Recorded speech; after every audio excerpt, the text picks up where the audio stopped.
प्रिय शिक्षार्थियों, शोधार्थियों, विद्यार्थियों, नमस्कार। मैं प्रोफेसर निरंजन सहाय, महात्मा गांधी काशी विद्यापीठ, आज आपसे छायावाद पर बातचीत करने जा रहा हूँ। छायावाद के इस दूसरे व्याख्यान में छायावाद की कुछ अन्य विशेषताओं पर बातचीत होगी।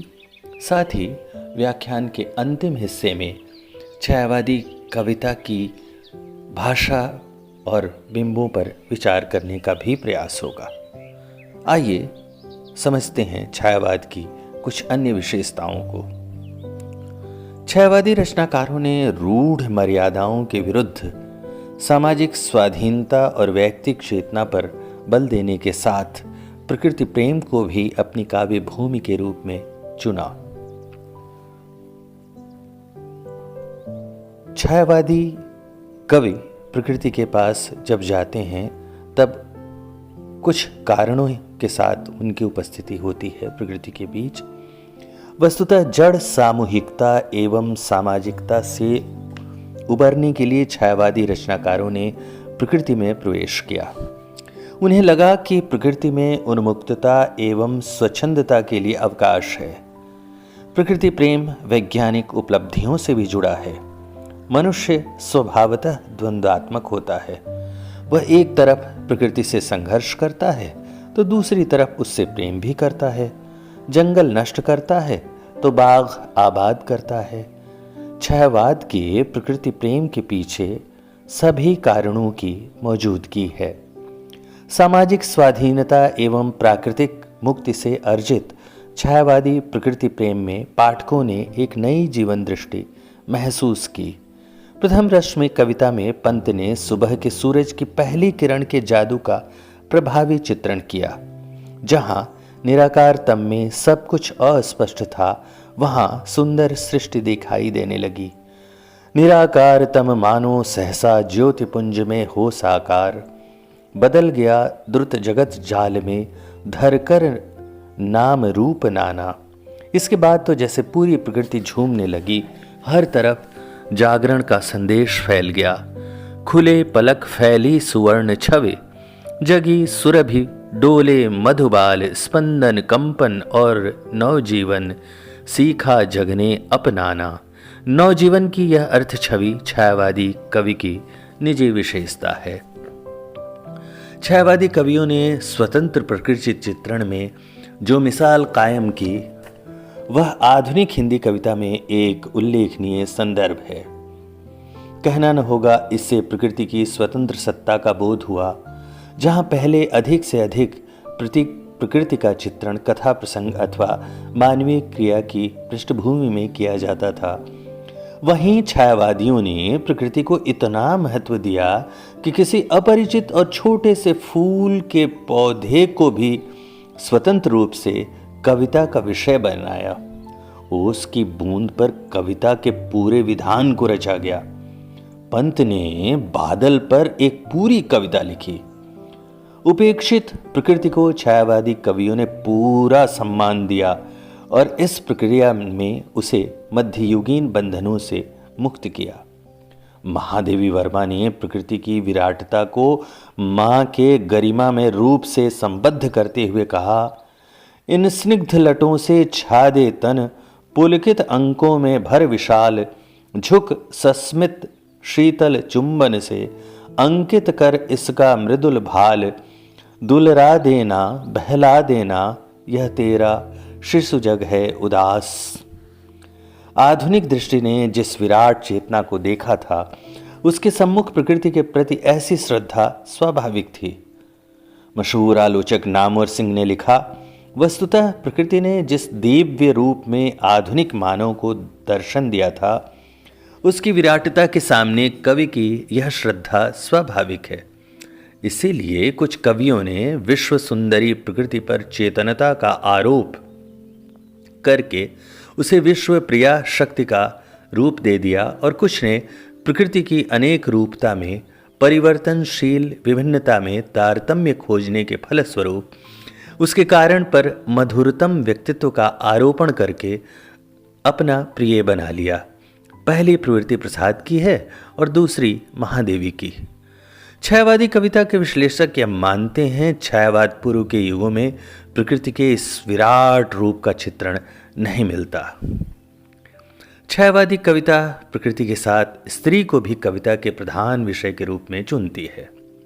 इस प्रवृत्ति के कारण छायावाद को बहुत दिनों तक आलोचना का पात्र भी बनना पड़ा। उसे स्त्रैण काव्य की उपाधि तक दी गई। द्विवेदी युग का शुद्धतावादी आग्रह नारी के प्रति दया का भाव तो रखता है, लेकिन सम्मान के भाव से वह दूर है। इससे निरसता और वर्जना के भाव को विस्तार मिला। प्रसंगवश आलोचक नामवर सिंह का विश्लेषण उद्धृत करना जरूरी लग रहा है। द्विवेदी युग का यह काव्य एक प्रकार से अनाथालय प्रतीत होता है, जिसमें नारी को आश्रय देने के साथ ही बंदिनी भी बना दिया गया और इस तरह वह अपने सहज जीवन से विच्छिन्न कर दी गई। आर्य समाज की कट्टर शुद्धिवादी यानी प्यूरिटन नैतिकता ने द्विवेदी युग के संपूर्ण काव्य को निरसता और वर्जना से भर दिया।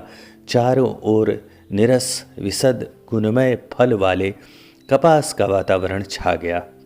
छायावादी कविता ने नारी चित्रण दो रूपों में किया। वह दैहिक रूप से जो पुरुष के शाश्वत आकर्षण का विषय है, उसने छायावादी कवियों को प्रभावित किया।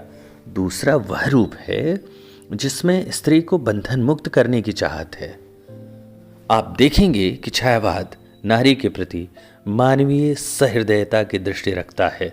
सुमित्रा नंदन पंत ने लिखा, देवी माँ सहचरी प्राण। साहित्य में पहली बार स्त्री एवं पुरुष के बीच वैयक्तिक स्वच्छंद प्रेम का अभ्युदय हुआ। इस स्वच्छंद प्रेम का अनिवार्य सिरा व्यक्ति की स्वतंत्रता से जुड़ा है।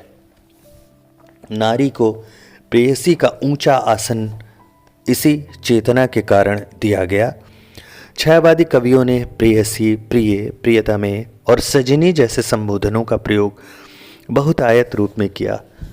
इन संबोधनों के चलते छायावादियों को सजनी संप्रदाय जैसे उपहासों का सामना करना पड़ा, लेकिन खिल्ली उड़ाने वाले दरअसल स्त्री पुरुष समानता के रूढ़िवादी संबंधों के कायल हैं। यह स्पष्ट होते देर नहीं लगी। जयशंकर प्रसाद की कामायनी में मनु के जीवन में प्रेम की दस्तक बहुत सुंदर रूप में अभिव्यक्त है। प्रसाद कहते हैं, श्रुतियों में चुपके चुपके से कोई मधुधारा घोल रहा, इस नीरवता के पर्दे में जैसे कोई कुछ बोल रहा, स्पर्श मलय के झिलमिल सा संज्ञा को और सुलाता है, पुलकित हो आंखें बंद किए तंद्रा को पास बुलाता है, उठती है किरणों के ऊपर कोमल किसलय के छाजन सी, स्वर का मधु निःस्वप्न रंध्रों से जैसे कुछ दूर बजे बंसी, था व्यक्ति सोचता आलस में चेतन सजग रहती दुहरी, कानों कान खोल करके सुनती थी कोई ध्वनि गहरी। यह प्रेम काम में रूपांतरित हो मनु में एक ओर जीवन की चाहत उत्पन्न करता है, साथ ही कर्म की प्रेरणा भी प्रदान करता है। इस प्रेम को निराला की कविताएं अलग अंदाज में पहचानती हैं। वैसे तो अनेक कविताओं में उन्होंने प्रेम का परोक्ष चित्रण किया, लेकिन उन्होंने 1932 ईस्वी में प्रेम के प्रति एक कविता लिखी। इस कविता में वे प्रेम के स्वरूप पर टिप्पणी करते हैं। प्रेम सदा ही तुम असूत्र हो, उर उर के हीरों के हार, गुथे हुए प्राणियों की भी गुथे न कभी सदा ही सार। प्रेम के इस स्वरूप में बंधे प्रेम की आकांक्षा प्रकट हुई। पंचवटी प्रसंग कविता में महाकवि प्रेम को उद्दात की अवधारणा तक ले जाते हुए कहते हैं, छोटे से घर की लघु सीमा में बंधे हैं क्षुद्र भाव, यह सच है प्रिय प्रेम का पयोधि तो उमड़ता है, सदा ही निःसीम भू पर। प्रेम की प्रगल्भता के चित्रण की दृष्टि से उनकी प्रगल्भ प्रेम कविता बहुत महत्वपूर्ण है। नीरस जीवन में सरसता के आग्रह से युक्त उस युग की प्रेम कविताओं ने छायावादी काव्य को पूर्ववर्ती कविताओं से अलग और विशिष्ट स्वरूप प्रदान किया। छयवादी प्रणय भावना स्त्री एवं पुरुष दोनों के पारंपरिक मानस द्वंद्व का परिणाम है। मध्य युग में नारी इस स्वतंत्र मुद्रा की अधिकारिणी नहीं थी। छयवाद में असमानता का स्वर अलविदा हो गया। भावावेग युक्त छयवादी प्रेम में उद्दाम भाव तो अभिव्यक्त है, पर अश्लीलता के निषेध के साथ। निराला की राम की शक्ति पूजा में इस नवीन प्रणयानुभूति का बेहद मार्मिक चित्रण हुआ है। राम और सीता के उत्कट लगाव का यह स्वरूप तुलसीदास की कविता में भी नहीं था। याद आया उपवन विदेह का, प्रथम स्नेह का लता अंतराल मिलन, नैनों का नैनों से गोपन प्रिय संभाषण, पलकों का नव पलकों पर प्रथमोत्थान पतन, कांपते हुए किसलय झरते पराग समुदय, गाते खग नव जीवन परिचय, तरुमलय वलय ज्योतिः प्रपात स्वर्गीय, ज्ञात छवि प्रथम स्वीय, जानकी नयन कमनीय, प्रथम कंपन तुरीय। प्रेम की इस उदात्त चेतना के उद्दाम आवेग में सारे बंधन टूट गए। रूढ़ियों पर प्रहार की यह आधुनिक दृष्टि मुक्ति का समयानुकूल आह्वान करती है। दोनों हम भिन्न वर्ण, भिन्न जाति, भिन्न रूप, भिन्न धर्म भाव, पर केवल अपनाव से प्राणों से एक थे। छयवादी सौंदर्य चित्रण और प्रेम की अभिव्यक्ति जिस आदर्शवादी धरातल पर हुई, उसका स्पर्श द्विवेदी युगीन शुद्धतावादिता भी नहीं कर सकती थी। सौंदर्य चित्रण और प्रेम की अभिव्यक्ति की इस विशेषता का वर्णन अनेक आलोचकों ने किया और पाया कि प्रेम का ऊंचा आदर्श छयवादी कवियों में दिखाई पड़ता है। नारी के अन्य रूपों का भी छयवादी कवियों ने वर्णन किया, लेकिन माँ, बहन, कन्या के रूप की अपेक्षा प्रेयसी रूप को ही अधिक प्रधानता मिली। छयवादी कविता ने अनेक बार प्रत्यक्ष रूप से राजनीतिक और सामाजिक संदर्भों में अपनी काव्य अभिव्यक्तियों को प्रकट किया। पराधीनता के दौर में अतीत का गौरव गान या पुनरुत्थान भावना जातीय गौरव अर्जित करने का ही एक प्रयास है। वर्तमान की पराधीनता का हल अतीत की विजयों से संबद्ध किया गया। जयशंकर प्रसाद की नाट्य कृतियों, चंद्रगुप्त, स्कंदगुप्त के गीतों में इस जातीय चेतना की प्रखर उपस्थिति है। स्कंदगुप्त के एक गीत में प्रसाद कहते हैं, वही है रक्त, वही है देह, वही साहस है, वैसा ज्ञान, वही है शांति, वही है शक्ति, वही दिव्य आर्य संतान, जिए तो सदा उसी के लिए, यही अभिमान रहे, यह हर्ष, न्यौछावर कर दें हम सर्वस्व, हमारा प्यारा भारतवर्ष। प्रसाद की पेशोला की प्रतिध्वनि और शेर सिंह का शस्त्र समर्पण कविताओं में जातीय पराजय की मार्मिक झांकी का वर्णन करते हुए विजय की आकांक्षा प्रकट की गई है। इस आकांक्षा का एक छोर छायावादियों के अपने समय से ही प्रच्छन्न रूप से जुड़ता है। कौन लेगा भार यह, कौन विचलेगा नहीं, साधना पिशाचों की बिखर चूर चूर होके, धूल सी उड़ेगी किस दृप्त फूतकार से। निराला के काव्य संसार में क्रांति, विद्रोह और विप्लव का स्वर सर्वाधिक प्रखर है। महाराज शिवाजी का पत्र कविता में औरंगजेब के समर्थक जय सिंह की ही खबर नहीं ली गई है, उसकी व्यंजना अंग्रेज समर्थकों तक भी जाती है।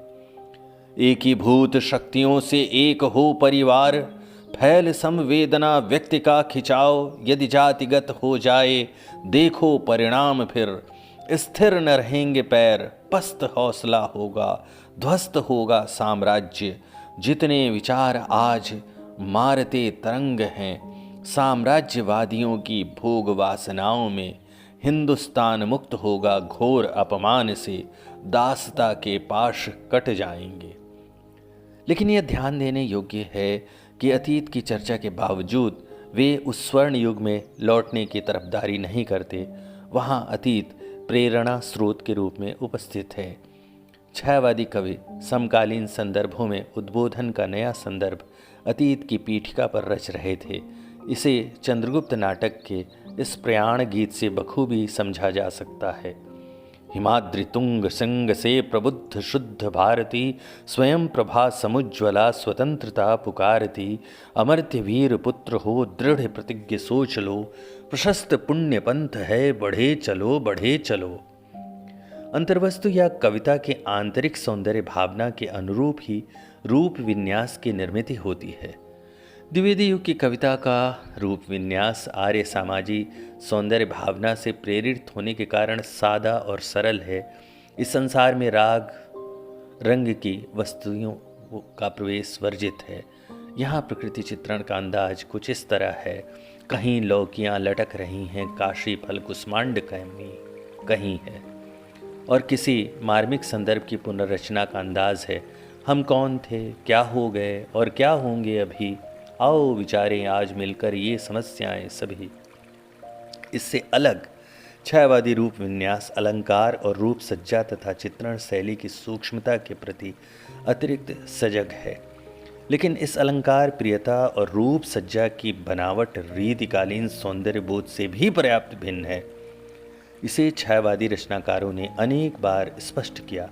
रीतिकालीन सौंदर्य बोध मध्यकालीन सौंदर्य बोध से प्रेरित है, जबकि छायावादी सौंदर्य लोक का प्रेरक आधुनिकता बोध है। रूप विन्यास में छायावादी आकार साम्य के बजाय प्रभाव साम्य पर बल देते हैं। इस संदर्भ में नामवर सिंह कहते हैं, छायावाद ने अपना ध्यान प्रभाव साम्य पर विशेष केंद्रित किया, जबकि पुराने कवि आकार साम्य की ओर अधिक दौड़ते थे। जैसे रीतिवादी कवि बादल के लिए आकार साम्य पर हाथी की उपमा देते थे, लेकिन जब पंत ने उसे धीरे धीरे उठे संशय सा कहा तो उनका ध्यान बादल के धीरे धीरे उठने वाले धर्म की ओर गया।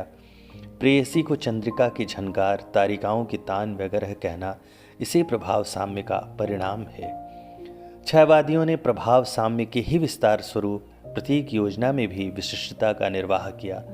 आचार्य रामचंद्र शुक्ल ने छायावादी अप्रस्तुतों का विश्लेषण करते हुए लिखा, ऐसे अप्रस्तुत अधिकतर उपलक्षण के रूप या प्रतीकवत होते हैं, जैसे सुख, आनंद, प्रफुल्लता, यौवन काल इत्यादि के स्थान पर उनके द्योतक, उषा, प्रभात, मधुकाल, प्रिया के स्थान पर मुकुल, प्रेमी के स्थान पर मधुप, श्वेत या शुभ्र के स्थान पर कुंद, रजत, माधुर्य के स्थान पर मधु, दीप्तिमान या कांतिमान के स्थान पर स्वर्ण, विषाद या अवसाद के स्थान पर अंधकार, अंधेरी रात या संध्या की छाया, पतझड़, मानसिक आकुलता या क्षोभ के स्थान पर झंझा, तूफान, भाव तरंग के लिए झंकार, भाव प्रवाह के लिए संगीत या मुरली के स्वर इत्यादि।